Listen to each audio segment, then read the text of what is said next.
मीना याद है ना आपको, जिसके ससुराल में ससुर और पति कैसे उसका और उसकी सास का अपमान किया करते थे। वैसे तो मीना को नौकरी की इजाजत मिल गई थी, लेकिन मीना ये क्या है? खाना अभी तक नहीं बना। कब से मैं यहाँ बैठा हूँ कि नाश्ता कर लूँ। बस 2 मिनट, वो ऑफिस की एक ईमेल करनी है। तभी ससुर जी आ जाते हैं। मैं ना कहता था जिस दिन ये फीमेल ईमेल करने लगेगी घर नहीं चलने वाला। तभी सास हाथ में नाश्ते की प्लेट ले आती है। ये लो, सभी उपमा खाओ। गर्मा गर्म स्वादिष्ट उपमा देखकर वाह माँ जी, 2 मिनट में ये कमाल, क्या बात है। वो आता है ना रेडी टू ईट वाला पैकेट, वही बनाया है। स्वाद बता बहू कैसा है। कल तक जो बीवी पति के नाम से ही कांपती थी, बहू के आ जाने के बाद कैसे उड़ रही है, ये देखकर ससुर जी को आ जाता है गुस्सा। हाँ, पैसे तो पेड़ पर उगते हैं ना, या तेरा बाप दे जा रहा है जो बैठे बैठे पैसे खर्च कर रही है। अरे जरा शरीर चला लिया कर, वरना पता है ना जब मेरा हाथ पड़ेगा तो कैसे काम करती है तू। बहू बेटे के सामने खुद का अपमान सास बर्दाश्त नहीं कर पाती और रोती हुई कमरे में चली जाती है। क्या पापा, क्या जरूरत थी माँ से ऐसे बात करने की? सुबह से कुछ नहीं खाया है, अब जब खाना आया तो रुला दिया आपने। चलिए देखते हैं माँ कहाँ गई। मेरी जूती भी ना जाए उस पागल औरत को देखने। अरे क्या गलत काम मैंने? बस यही ना कि भाई पैसे बचाओ। अरे कमाने बाहर निकले ना तब पता चले कि कैसे हड्डी गल जाती है। बात तो सही कह रहे हैं पिताजी, माँ को तो बस पैसे उड़ाना आता है। अरे पर माँ ने तो सबके लिए नाश्ता ही बनाया था ना, कौन सा खुद के लिए गहने खरीदे थे। खैर, बहू समझ जाती है कि सारा मामला कमाई का ही है, क्योंकि सास कुछ करती नहीं, कुछ कमाती नहीं, तो ससुर जी उन पर हावी रहते हैं। फिर क्या था, अब थी बारी बहू की। माँ जी, दरवाजा खोलिए, देखिए मैं उपमा लेकर आई हूँ, गर्मा गर्म खा लेते हैं। सास कमरा खोल देती है। सामने खड़ी होती है बहू, हाथ में उपमा की प्लेट लेकर। बहू सास की सूजी आंख देखकर समझ जाती है कि मामला गड़बड़ है। वो बात पलटते हुए कहती है, माँ जी वो आपकी काली साड़ी पर काला ब्लाउज है ना, वो प्लीज मुझे दीजिए। मुझे कल ना काली साड़ी पहनी, लेकिन कोई ब्लाउज ही नहीं है। सास बहू की बात में अपना गम भूल जाती है। हाँ बहू, क्यों नहीं, वो तो मैंने अपने हाथों से डिजाइन किया था। चल अभी निकाल कर देती हूँ तुझे। सास बहू को ब्लाउज निकाल कर दे देती है। फिर अगले रोज, माँ जी आज तो ऑफिस पे कमाल ही हो गया, पता है क्या, सारी सहेलियों ने घेर लिया, पूछ रही थी ब्लाउज कहाँ से खरीदा। मैंने भी बोल दिया मेरी सास ने सिलाया, वो भी खुद डिजाइन करके। ये तो वही बात हो गई कि झोला छाप डॉक्टर की दवाई काम कर गई।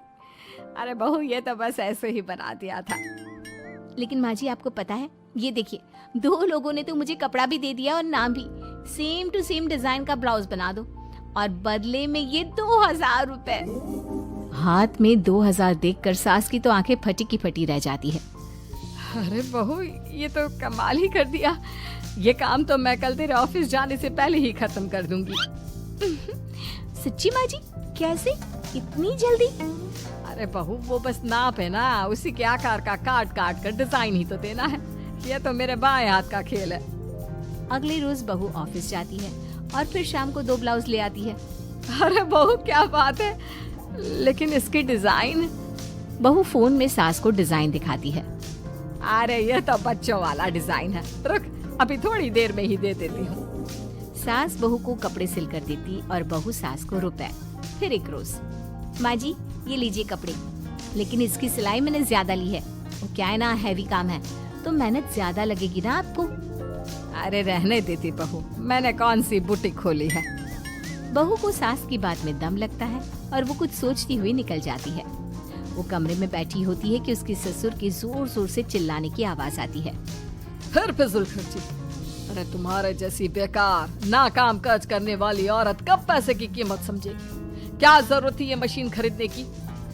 अरे वो मैंने EMI में ली है, आपको पता है ना कपड़े सिलने का कितना शौक है मुझे।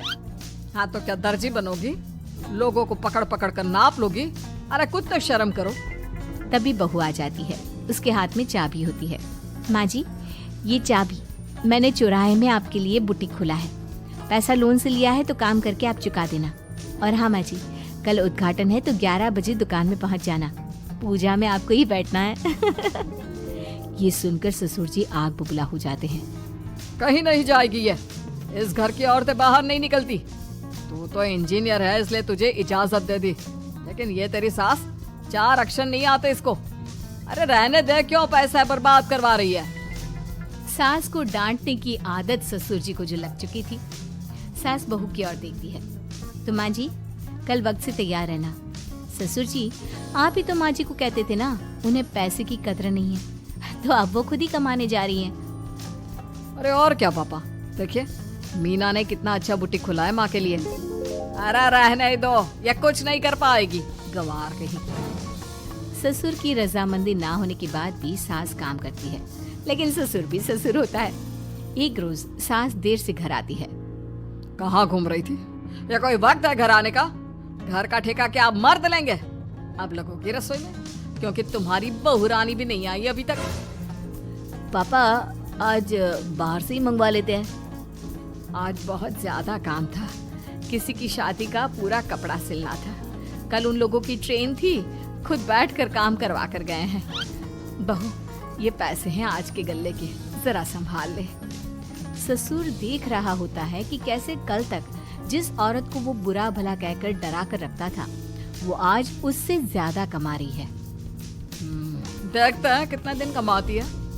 ससुर अब रोज कोई ना कोई ऐसा काम करता जिससे सास का काम बंद हो जाए।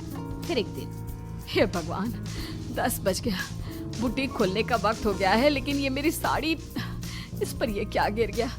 पता नहीं किसने क्या डाल दिया, अब क्या करूं?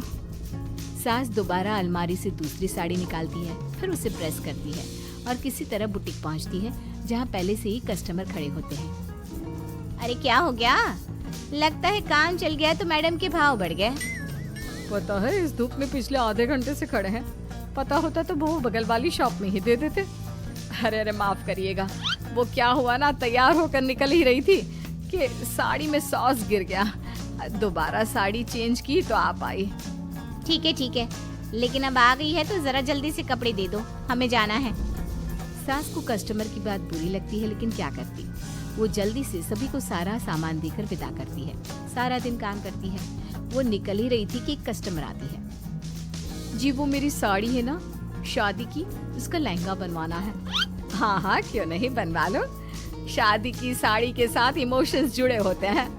बिल्कुल सही बोला आपने। परसों मेरी शादी की सालगिरह है तो जरा बना देना। अरे नहीं, इतनी जल्दी कहाँ तैयार होता है शादी का लहंगा? कम से कम 4 दिन तो। देखिए आप 2 दिनों में जितना कमाती है ना, वो मैं आपको 1 दिन में दे दूंगी। बस मेरी ये शादी की साड़ी का लहंगा बना दीजिए।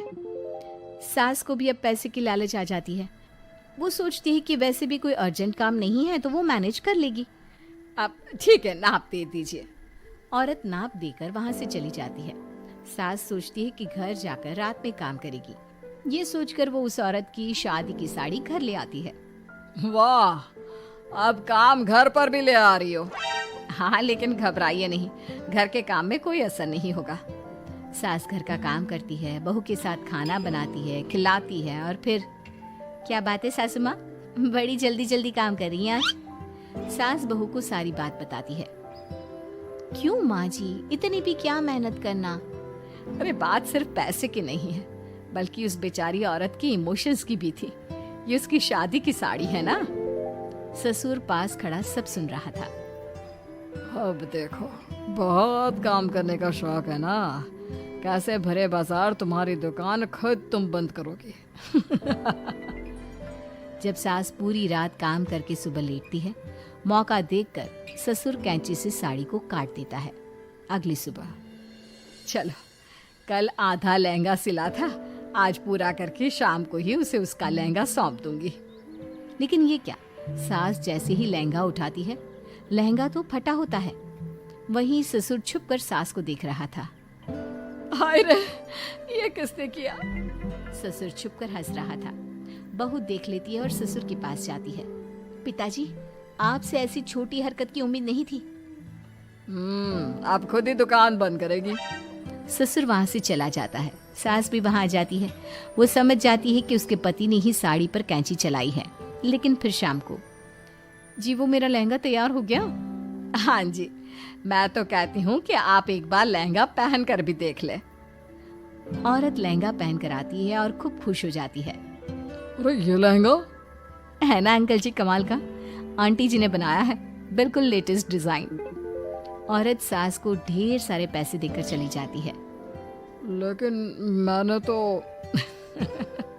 ये औरतों का फैशन है, कहीं से सिल दो या कहीं से काट दो, फैशन ही होता है।